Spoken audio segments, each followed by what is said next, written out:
대한민국의 영문법, 지금까지 수많은 전문가들이 문법에 문제가 있다. 지금까지 문법은 심지어 쓰레기다. 라고 하면서 여러분들에게 새로운 문법에 대한 이야기를 합니다. 좀 더 올바른 방법의 문법 교육에 대해서 이야기합니다. 하지만 그 모든 것이 치명적인 단점을 가지고 있습니다. 그것이 무엇일까요? 바로 모든 문법에 대한 설명이 품사론에 입각해서 설명을 한다는 것입니다. 품사, 명사, 대명사, 관사, 부사, 전치사, 심지어 어떤 품사로는 영어 품사 중에서는 우리말에 없는 것도 있죠. 여러분들은 지금까지 살면서 단 한 번도 우리말로 우리 한국어에 대한 품사론을 제대로 공부한 적이 없습니다. 그럼에도 불구하고 유일하게 그런 품사를 접하는 곳이 바로 영어입니다. 신기하죠? 우리말로도 품사를 익히지 않았는데 영어로 품사를 익힙니다. 이게 말이 될까요? 따라서 그 품사론에 입각해서 하는 설명은 모두 다 어려울 수밖에 없습니다.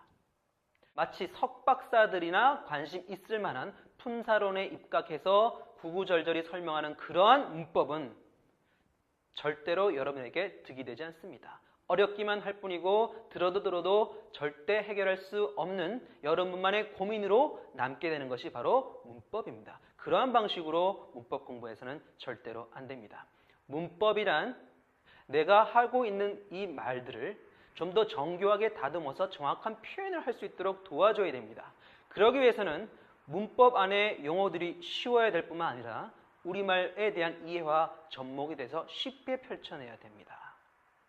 자, 제가 재미난 샘플 강의를 한번 해보도록 하겠습니다. 여러분, 현재 시제라고 하는 표현을 많이 보았을 것입니다. 지금도 공부하고 계신가요? 어려운가요? 네, 여러분들이 지금처럼 공부하시는 방식은 매우 어렵습니다. 현재 시제, 여기서 말하는 현재라는 것에 맹점이 있기 때문입니다. 자, 여러분, My name is David. 이것이 시점이 현재일까요? I go to school. 자, I go to school. 이걸 현재형 동사 go를 사용한다고 말을 하고 있습니다. 과연 현재일까요? 이것은 시간이 없습니다. 하지만 현재라고 설명을 하고 여러분은 현재라고 이해하고 있기 때문에 여러분들은 시간 개념이 완전히 머릿속에서 헝클어져 버렸습니다. 우리말 국어에서 나는 학교에 갑니다. 이 표현의 시제는 언제일까요? 시간은 언제일까요? 만일 그런 국어 문제가 시험에 나왔다, 중간고사에 나왔다, 바로 그 국어 문제를 낸 그 선생님은 비난의 대상이 될 것입니다. 대한민국이 들썩들썩할 거예요. 그것이 기말고사라면. 그럼에도 불구하고 우리는 영어에서 바로 I go to school을 현재라고 합니다. 현재가 아닙니다. 무엇일까요? 바로 우리말에 뭐뭐 하다, 뭐뭐 한다, 합니다에 해당하는 표현일 뿐입니다. 여러분이 어떤 표현을 할 때 뭐뭐 한다, 뭐뭐 합니다, 뭐뭐 하다라고 하는 표현은 시간을 인식해서 할까요? 절대 그렇지 않습니다. 그건 시간과 관련 없는 그냥 어떠한 것에 대한 상황에 대한 표현일 뿐입니다. 이것에 대한 문법적인 용어가 없습니다. 그래서 저 데이비드 최는 바로 선서합니다. 이와 같은 동사, 여러분이 알고 있는 현재형 동사는 깡그리 잊어버리십시오.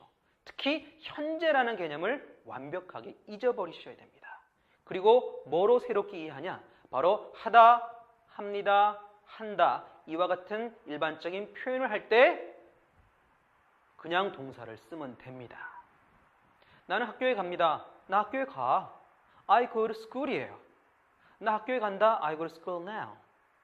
내일 I go to school tomorrow. 쓰면 돼요. 아셨죠? 뭐뭐 하다, 한다. 나는 뭐뭐이다, 이다. He's very nice. 자, he is very nice. 현재입니까? 아니에요. 지금만 나이스합니까? 이 사람은 어제도 나이스했고 원래 나이스한 사람이에요. 시간의 개념을 가지고 있지 않아요. 여러분 머릿속에서 그냥 나이스하다, 친절하다, 괜찮다라고 그냥 이해하고 그냥 그는 괜찮은 사람이야 라고 말하고 싶을 뿐이에요. 그래서 그냥 he's nice라고 하는 겁니다. 하지만 영어 문법에서만큼은 여러분 그걸 현재라고 이해하면서 머릿속에 복잡해지고 있어요. 현재라고 하는 것은 지금 당장 지금 벌어지고 있는 내가 말하고 있는 시점을 기준으로 해서 그때 독특하게 벌어지는 사건에 대해서 현재라고 하는 것이 여러분의 시간 개념을 헝클어뜨리지 않습니다. 바로 이 현재 동사와 관련해서 현재 시제와 관련해서 가장 또 혼란을 일으킨 주범이 바로 will입니다. will 미래라고 하려고 계시죠? 천만의 말씀. will은 미래가 절대가 아닙니다. will은 뭐뭐일 것이다 확신에 찬 추측에 대한 표현을 하거나 뭐뭐 하겠다라고 하는 강한 의지를 표현하기 위한 그러한 조동사일 뿐이에요. will이 미래라고 표현한다면 저 데이비드 초는 이렇게도 주장할 것입니다. will이 미래냐? 그러면 can 할 수 있다도 미래다. may도 미래다. 미래 될 수 있는 건 너무너무 많이 될 수 있다. 자, I can do this tomorrow. 미래네요. 왜 will을 안 썼을까요? I will do this tomorrow. 미래네요. 이번에 왜 또 will을 썼을까요? 자, I have a meeting tomorrow. 쓸 수 있어요. 그냥 우리 편으로 내일 미팅 있어. will은 뭘까요?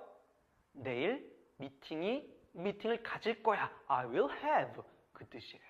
바로 will은 can, may, should, must 이런 거와 같은 그만의 독특한 의미를 가지고 있는 조동사일 뿐이에요. 좀 동사에다가 추가적인 의미를 보태주는 조동사일 뿐입니다. 근데 왜 will이 미래입니까? 네, will이 미래가 아닌 이유 너무너무 많고요. will과 동시에 미래와 관련돼서 쓸 수 있는 표현은 너무너무 많습니다. 심지어 조금 전에 제가 I have a meeting tomorrow. 네, 이거 어떻게 설명할 겁니까? I will do this now. 이거 어떻게 설명한 거예요? 내가 지금 할게. 미래 아니잖아요. 현재잖아요. 네, 그래서 지금 여러분이 문법을 공부하고 영어를 구조를 이해하고 영어의 의미를 이해할 때 가장 처음에 배우게 되는 게 바로 현재 시제라는 그런 부분을 시작하는데 바로 그 현재 시제 시작점부터 첫 단추가 잘못 꿰어져 있습니다. 현재 시제는 현재가 아닙니다. 상황에 따라서 현재가 될 수도 있고요. 상황에 따라서 현재가 아닐 수도 있습니다. 시간의 개념이 없습니다. 그래서 복잡하게 생각할 것 없이 뭐뭐 한다, 합니다, 하다 이러한 표현을 쓰고 싶을 때 여러분이 동사를 자유롭게 그냥 동사 원래 생긴 모양 그대로 그냥 쓰면 됩니다. 아셨죠? 자, 이와 같은 영문법의 진실을 여러분들은 데이비드 최와 하는 문법 시간에 배우게 될 겁니다. 새로운 모습으로 영어 실력을 갖추게 될 겁니다. 데이비드 최와 함께하는 문법 시간에서는 그 모든 걱정을 완벽하게 해소시켜 드릴 겁니다. 영어 공부 스타일이 문법이라는 구조를 통해서 영어를 파악하고 논리적으로 이해해서 그 구조 안에서 작문을 하고 말을 하는 그런 스타일의 영어를 배우신다면 반드시 저 데이비드 최를 만나야 합니다. 저와 함께 그 잘못한 문법을 완전히 없애고 새로운 문법 세계를 경험하시길 바랍니다.